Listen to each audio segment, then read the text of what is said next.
Hello everyone, doctor Alok Agarwal and मैं आपके लिए लेके आया हूँ next video on mechanical testing of material. इसमें हम देखेंगे सबसे पहले कि स्ट्रेस क्या होता है, स्ट्रेन क्या होता है जब मटेरियल में कोई लोड लगता है। तो उसके बाद हम mechanical testing of material start करेंगे, जिसमें हम सबसे पहले इंट्रोडक्शन पार्ट देखेंगे, tensile testing of material. Okay, तो let us start with stress. तो व्हाट इज स्ट्रेस?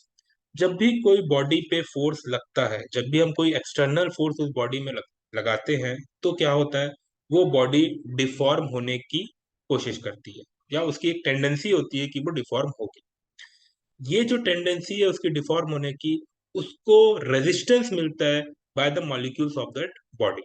उस बॉडी के जो मॉलिक्यूल्स है, हमारे लगाए गए फोर्स के द्वारा जो उसकी डिफॉर्म होने की टेंडेंसी है, उसको वो मॉलिक्यूल्स रेजिस्ट करते हैं। जिस बॉडी में जो मॉलिक्यूल्स है उनका रेजिस्टेंस ज्यादा रहेगा, उस बॉडी में हमको उस मटेरियल को डिफॉर्म करने के लिए ज्यादा लोड लगाना पड़ेगा। तो व्हाट इज स्ट्रेस? ये जो रेजिस्टेंस बॉडी प्रोवाइड कर रही है, जो मॉलिक्यूल्स प्रोवाइड कर रहे हैं, हमारे लगाए गए फोर्स को अपोज कर रहे हैं, that resistance per unit area is called stress. तो the resistance to deformation by molecule, जो मॉलिक्यूल्स रेजिस्टेंस दे रहे हैं डिफॉर्मेशन के लिए, उसी को हम बोलते हैं स्ट्रेस। और इसको हम डिनोट करते हैं सिग्मा से। एंड इसको अगर हम बहुत ही इजी लैंग्वेज में बोले, तो जो फोर्स हम लगा रहे हैं, that divided by unit area, that divided by cross sectional area of the body is called stress. ठीक है।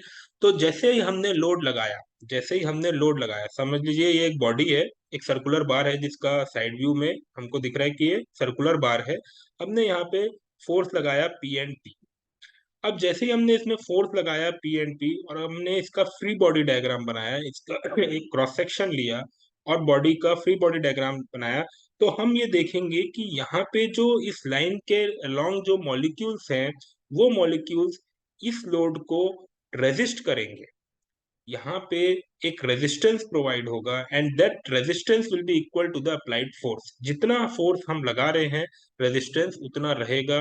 जैसे जैसे हम फोर्स बढ़ाते जाएंगे, उसका रेजिस्टेंस भी बढ़ता जाएगा। ठीक। अब स्ट्रेस क्या है? Stress is the resistance per unit area, और we can say that the force of resistance offered by a body per unit cross sectional area. अब यहाँ पे एरिया कौन सा लेना है? क्रॉस सेक्शनल एरिया लेना है। मतलब अगर ये सर्कुलर बार है, तो हम एरिया लेंगे इस सर्कल का, इस सर्कल का एरिया लेंगे। ठीक। अब यहाँ पे देखिए आप, दो टाइप के स्ट्रेस होते हैं। नॉर्मल स्ट्रेस जिसको हम बोलते हैं, अगर हमने लोड लगाया है along the axis of the body, ये बॉडी का सर्कुलर बार का एक एक्सिस है, इसके इसके अलोंग अगर हमने लोड लगाया है, तो लोड हम दो तरीके से लगा सकते हैं। या तो उस बॉडी को पकड़ के खींच सकते हैं, या उस बॉडी को दबा सकते हैं। जब हम उसको खींचते हैं, मतलब पुल करते हैं, तो हम उसको बोलते हैं टेंसाइल लोड। और जब हम उसको पुश करते हैं, दबाते हैं, तो हम बोलते हैं कंप्रेसिव लोड।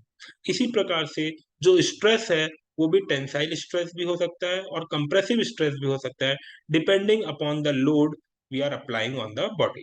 ओके। तो यहाँ से हमको ये क्लियर हुआ है कि अगर हमने एफ फोर्स लगाया और इसका area, cross sectional area A0 है, तो स्ट्रेस क्या होगा? Force upon cross sectional area, that is equal to F by A। और इसकी यूनिट क्या रहेगी? फोर्स की यूनिट न्यूटन, एरिया की unit metre square, so its unit will be newton per metre square. तो दिस इज स्ट्रेस। स्ट्रेस और भी तरीके के होते हैं, शियर स्ट्रेस होता है, लेकिन अभी हम बात कर रहे हैं when we are applying force along the axis of the body. Okay. तो स्ट्रेस, जितने टाइप के लोड होते हैं, जैसे हमने लोड में देखा था कि टेंसाइल लोड होता है, या टेंसाइल स्ट्रेंथ होती है, कंप्रेसिव स्ट्रेंथ होती है, बेंडिंग स्ट्रेंथ होती है, टॉर्सनल स्ट्रेंथ होती है, और एक और स्ट्रेंथ शियर स्ट्रेंथ होती है। तो ये चार पांचों टाइप की जो स्ट्रेंथ है, तो पांच टाइप के स्ट्रेस भी होंगे। तो ये अभी हम बात कर रहे हैं जब हमारा अप्लाई किया गया load will be along the axis of the body. Okay. तो इसको हम बोलेंगे नॉर्मल स्ट्रेसेस। ओके। तो ये हो गया हमारा स्ट्रेस। नेक्स्ट अब अपन आते हैं स्ट्रेन में। देखिए, जब हम बॉडी में लोड लगा रहे हैं, तो क्या हो रहा है? जैसे जैसे हम लोड बढ़ाते जा रहे हैं, बॉडी का रेजिस्टेंस, जो बॉडी के मॉलिक्यूल्स है जो रेजिस्टेंस प्रोवाइड कर रहे हैं, वो बढ़ते जा रहे हैं। बट एक पॉइंट ऑफ टाइम आएगा कि वो बॉडी का रेजिस्टेंस हमारे लगाए गए फोर्स को कंपनसेट नहीं कर पाएगा, उतना रेजिस्टेंस वो नहीं दे पाएगा, और वैसे ही हमारी बॉडी डिफॉर्म होना स्टार्ट करेगी। जब तक हमारे द्वारा लगाया गया लोड रेजिस्टेंस से बरोबर रहेगा, रेजिस्टेंस को ओवरकम नहीं करेगा, तब तक उस बॉडी में कोई भी डिफॉर्मेशन नहीं आएगा। जैसे ही हमारा जो बॉडी के मॉलिक्यूल्स है, जो उनके बीच में इंटरमॉलिक्यूलर फोर्स ऑफ अट्रैक्शन है, वो उसको हम ओवरकम कर देंगे हमारे द्वारा लगाए गए फोर्स से, तो बॉडी डिफॉर्म होने लगेगी। अब जब बॉडी डिफॉर्म होने लगेगी तो क्या होगा, हम बोलेंगे अब उस बॉडी में स्ट्रेन आ रहा है। ठीक, तो स्ट्रेन भी दो प्रकार के होते हैं। एक होता है लॉन्गिट्यूडनल स्ट्रेन, जिसको हम लीनियर स्ट्रेन भी बोलते हैं, और एक होता है ट्रांसफर स्ट्रेन, जिसको हम लेटरल स्ट्रेन भी बोलते हैं। तो हम एक एक करके देखेंगे। सबसे पहले हम देख रहे हैं लॉन्गिट्यूडनल स्ट्रेन। लॉन्गिट्यूडनल स्ट्रेन क्या होता है? It is a ratio of change in length upon original length. जब हमने उस बॉडी पे लोड लगाया है, तो जितना लोड हम लगाएंगे, मान लो हम लोड बढ़ाते जा रहे हैं, और उसका लोड लगाने से क्या हो रहा है, उस बॉडी का डायमेंशन भी बढ़ेगा। वो बॉडी क्या होगा, इलोंगेट होगा। जब हम उसके मॉलिक्यूल्स द्वारा लगाए गए रेजिस्टेंस से ज्यादा लोड लगाने लग जाएंगे, तो वो बॉडी में डिफॉर्मेशन आएगा। मान लो अगर हम टेंसाइल लोड लगा रहे हैं तो वो बॉडी लंबी होगी, और अगर हम कंप्रेसिव लोड लगा रहे हैं तो वो बॉडी की लेंथ कम होगी। मतलब उसमें चेंज इन लेंथ आएगा। ठीक है, अब वही change in length divided by original length, इसको हम बोलते हैं लीनियर स्ट्रेन। ठीक, तो यहाँ पे डेफिनेशन में लिखा है, it is defined as the ratio of elongation और कॉन्ट्रैक्शन। अगर हम उसको पकड़ के खींचेंगे तो इलोंगेशन होगा, पकड़ के दबाएंगे तो कॉन्ट्रैक्शन होगा, to its original length when the load is applied along the longitudinal axis. अब इसकी यूनिट क्या होगी? ऊपर चेंज इन लेंथ है और नीचे लेंथ है, तो दोनों न्यूमरेटर एंड डिनोमिनेटर में लेंथ है, तो it will be unitless quantity. अब इसको देखते हैं, यहाँ पे ये बॉडी है, हमने फोर्स लगाया, पहले इसकी लेंथ थी L0। अब हमने जब उसको फोर्स लगा के रखा है, तो उसकी बॉडी की लेंथ थोड़ी सी बढ़ गई, L प्लस डेल्टा L हो गई। तो स्ट्रेन क्या होगा? Change in length upon original length, और इसको हम डिनोट करते हैं एप्सिलॉन से। तो epsilon is equal to change in length, that is delta L divided by L। जितनी लेंथ बढ़ गई डिवाइडेड बाय पहले कितनी लेंथ उसकी थी, दैट इज कॉल्ड स्ट्रेन। और मोर स्पेसिफिकली इसको हम बोलते हैं लीनियर स्ट्रेन। अब दूसरी कैटेगरी स्ट्रेन की आती है कि जब हम लोड लगा रहे हैं तो उसकी लेंथ बढ़ रही है, उस बॉडी की लेंथ बढ़ रही है। जब हम टेंसाइल लोड लगा रहे हैं तो वॉल्यूम बॉडी का तो कोई चेंज हो नहीं रहा है, वॉल्यूम इज सेम। तो जब लेंथ बढ़ रही है तो it will be compensated by reduction in cross sectional area. तो जब वो लेंथ बढ़ेगी तो उसका डायमीटर क्या होगा, कम होगा, जैसे कि यहाँ पे हमको दिख रहा है। तो जब हम उसको पकड़ के खींचेंगे तो लेंथ बढ़ेगी। जब लेंथ बढ़ेगी तो उसके परपेंडिकुलर डायरेक्शन में डायमेंशन में चेंज आएगा, वो कम होगा। उसी प्रकार अगर हम इसको दबाएंगे तो इसकी लेंथ छोटी होगी, तो क्या होगा, उसका डायमीटर, अगर सर्कुलर बार है तो उसका डायमीटर बढ़ेगा। ठीक है, तो लेटरल स्ट्रेन क्या होती है? It is a strain at right angle to the direction of applied load. जिस डायरेक्शन में हम लोड लगा रहे हैं उसके परपेंडिकुलर डायरेक्शन में जो स्ट्रेन होती है, चेंज इन डायमेंशन होता है, उसको हम बोलते हैं लेटरल स्ट्रेन। ओके, अब देखिए, यहां से लेटरल स्ट्रेन और लाइनियर स्ट्रेन से, इसको भी हम लेटरल स्ट्रेन को भी हम एप्सिलॉन से ही डिनोट करते हैं। और ये जब लेटरल स्ट्रेन और लॉन्गिट्यूडनल स्ट्रेन का हम रेशियो लेते हैं, that is ratio of lateral strain to longitudinal strain, we called it as a poisons ratio. इस रेशियो को हम बोलते हैं पॉइजन्स रेशियो। ठीक, तो लॉन्गिट्यूडनल स्ट्रेन क्या होता है? It acts along the direction of force, and lateral strain it acts perpendicular to direction of force. अब देखिए, यहाँ पे एक रेक्टेंगुलर बार टाइप का दिख रहा है आपको फ्रंट व्यू से। जब हमने इसमें पकड़ के इसको खींचा, इसमें टेंसाइल लोड लगाया, तो इसकी लेंथ बढ़ गई, लेकिन एट द सेम टाइम इसका जो डायमीटर है वो कम। ओके, तो दिस इज लेटरल स्ट्रेन। तो किसी भी बॉडी में जब हम लोड लगाते हैं तो तीन चीजें होती है। एक तो स्ट्रेस डेवलप होती है, जब हम लोड लगा रहे हैं तो स्ट्रेस डेवलप होगी। स्ट्रेस डेवलप होने के कारण वो इलोंगेट होता है।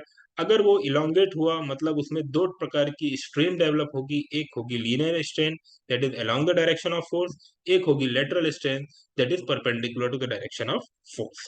ओके, अब नेक्स्ट हम आते हैं mechanical testing of material. Mechanical testing of material में हम बात करते हैं किसकी? Tensile test of material. हमको मैकेनिकल टेस्टिंग ऑफ मटेरियल में तीन पढ़ना है, तीन टेस्ट के बारे में पढ़ना है, that is tensile test, hardness test and impact test. तो हम स्टार्ट करते हैं टेंसाइल टेस्ट से। तो आज के वीडियो में हम इसका इंट्रोडक्शन पार्ट देखेंगे कि टेंसाइल टेस्ट क्या होता है। टेंसाइल टेस्ट सबसे ज्यादा किया जाने वाला मैकेनिकल टेस्ट होता है किसी भी मटेरियल। ठीक है। इसमें क्या होता है, हम मटेरियल को, सैंपल को एक कंट्रोल्ड वे में टेंसाइल लोड लगाते हैं, और कब तक लगाते हैं, जब तक वो मटेरियल टूट ना जाए, जब तक उसमें ब्रेकिंग ना आ जाए, उसमें फेलियर ना आ जाए। ठीक है। यहाँ पे क्या होता है, हम मटेरियल को बिहेवियर चेक करते हैं under the application of tensile load, और देखते हैं उस मटेरियल में किस प्रकार का चेंजेस आ रहा है। इस टेस्ट के दौरान हमें क्या क्या चीजें मिलती है, हमें पता लगता है कि what is the elastic limit of that material, what is the ultimate tensile strength of the material, उसकी बेकिंग टेंसाइल स्ट्रेंथ क्या है, मैक्सिमम इलोंगेशन कितना हो रहा है, वो टूटने से पहले उसकी लेंथ कितनी बढ़ रही है, और टूटने से पहले उसका एरिया कितना कम हो गया है। ठीक है। तो क्योंकि लेंथ बढ़ रही है तो एरिया क्या हो रहा है, कम हो रहा है। इसके बाद ये जो टेस्ट है, ये जो मटेरियल की प्रॉपर्टी है, वो बहुत इंपॉर्टेंट है किसी भी डिजाइन इंजीनियर के लिए। ये प्रिडिक्ट करती है कि इस मटेरियल को हम किस एप्लीकेशन के लिए यूज कर सकते हैं। ये बहुत ही सिंपल होता है, बहुत सस्ता टेस्ट है, इसमें बहुत ज्यादा एक्सपेंसिव नहीं। एक बार अगर हमने यूनिवर्सल टेस्टिंग मशीन खरीद ली तो इस टेस्ट को हम बहुत ही कम कीमत में कर सकते हैं।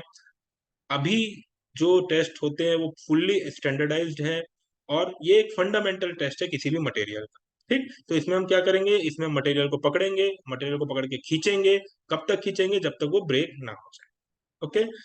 अब इसमें जब टेस्ट करते हैं हमको, तो हम क्या करते हैं, धीरे धीरे धीरे धीरे करके लोड बढ़ाते जाते हैं, और कब तक बढ़ाते हैं, जब तक वो फ्रैक्चर ना हो जाए। इस टेस्ट को जिस मशीन में करते हैं हम, उस मशीन को बोलते हैं यूनिवर्सल टेस्टिंग मशीन।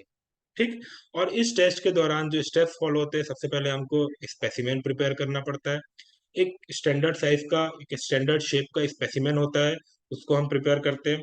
उसके बाद उस स्पेसिमेन को हम अपने यूनिवर्सल टेस्टिंग मशीन में माउंट करते हैं, जो कि हम देखेंगे कैसे माउंट करते हैं। उसके बाद धीरे धीरे धीरे धीरे हम लोड को बढ़ाते हैं, और हम लोड को बढ़ाते जाते हैं और ऑब्जर्वेशन करते जाते हैं कि जैसे जैसे हम लोड बढ़ा रहे हैं तो क्या क्या चेंजेस आ रहे हैं। On the basis of that हमने जो स्ट्रेस पढ़ा है उसको हम ड्रॉ करते हैं, स्ट्रेस स्ट्रेन डायग्राम बताते हैं, जिसमें वर्टिकल एक्सिस में स्ट्रेस रहता है और हॉरिजॉन्टल एक्सिस में स्ट्रेन रहता है। इसके बाद हम फाइनल कैलकुलेशंस करते हैं। हम पता लगाते हैं कि इलोंगेशन कितना हुआ, मटेरियल ब्रेक होने से पहले कितना लेंथ उसका बढ़ा, और उसका एरिया कितना रिड्यूस हुआ। ठीक। तो ये सब चीजें, ये जो है, ये स्टेप फॉलो करते हैं। अब हम देखते हैं कि मशीन क्या होती है। ये है हमारी universal testing machine. Universal testing machine में देखिए, ये हमारा जो बीच में लगा है, दिस इज हमारा specimen, this is our specimen. इसको दो जगह से हम पकड़ते हैं और इसको हम खींचते हैं। खींचने का क्या तरीका रहता है, हम ये जो लोअर पार्ट ऑफ मशीन है, ये ऊपर फिक्स रहता है, और नीचे वाला जो लोअर पार्ट ऑफ मशीन है, ये धीरे धीरे नीचे आता है। जैसे ये धीरे धीरे नीचे आता है, ये मटेरियल में टेंसाइल लोड लगता है और इसकी लेंथ बढ़ते जाती है। ठीक है। तो ये हमारा सिंपल सा होता है, ये इट इज ऑल ऑटोमेटेड, ये पूरा ऑटोमेटेड होता है। और आजकल की जो मशीन, यूनिवर्सल टेस्टिंग मशीन आई है, वो पूरा स्ट्रेस स्ट्रेन डायग्राम सब बना के दे देती है आपको। मटेरियल का हर एक प्रॉपर्टी बता देगी, जो हमने देखा कि उसका लेंथ कितना बड़ा, इलोंगेशन कितना हुआ, उसमें स्ट्रेन कितना आया, उसमें स्ट्रेस कितना आया, उसका अल्टीमेट स्ट्रेस कितना है, उसका ब्रेकिंग स्ट्रेस कितना है, वो सब चीजें ये बता देती है। अब लोड कैसे बढ़ता है, यहाँ पे लोड सेल लगा होता है, उसके कारण हमारा हम लोड बढ़ाते जाते हैं। ठीक। तो ये हो गया टेंसाइल। ये देखिए, यहाँ पे एक फिगर है जिसमें दिख रहा है कि एक्चुअल सैंपल जब मशीन में, ये तो डायग्राम है, नॉर्मल डायग्राम है, ये एक्चुअल डायग्राम है जिसमें हमने एक्चुअल सैंपल को यूनिवर्सल टेस्टिंग मशीन के में इंस्टॉल किया है, माउंट किया है। अब यहाँ पे क्या होगा, दो प्रोविजन है, या तो ऊपर वाला पार्ट ऊपर जा सकता है कई मशीन में नीचे वाला पार्ट नीचे आता है। तो ये मशीन जो दिख रही है आपको, इसमें ऊपर वाला पार्ट फिक्स है और नीचे वाला पार्ट नीचे आ रहा है। कोई बात नहीं, यहाँ पे नीचे वाला पार्ट फिक्स है और ऊपर वाला पार्ट ऊपर की तरफ जाएगा। ये देखिए, यहाँ पे एक स्केल भी दिख रही है आपको, जो कि लॉन्गेशन मेजर करने के काम में आती है। ठीक। ये कुछ स्पेसिमेन के शेप हैं जो स्टैंडर्ड हैं, जिसको हमको बनाना पड़ता है ताकि हमको एक्यूरेट रीडिंग मिले। इसमें हम एक डॉग बोन शेप लेते हैं, या फिर सर्कुलर रॉड भी ले सकते हैं। तो हमारा टेस्ट करने के लिए हम तैयार हैं, हमारा सैंपल अगर प्रिपेयर हो गया, उसके बाद जब हम टेस्ट करेंगे, तो फिर हमको एक स्ट्रेस स्ट्रेन डायग्राम मिलता है, वो हम देखेंगे अपने नेक्स्ट वीडियो में। तो इस वीडियो के लिए इतना ही। Thank you. अगर आपको पुराना जो मैंने किया है, पढ़ाया है, वो अगर आपको देखना है तो आप मेरे पुराने वीडियोस देख सकते हैं। Thank you very much.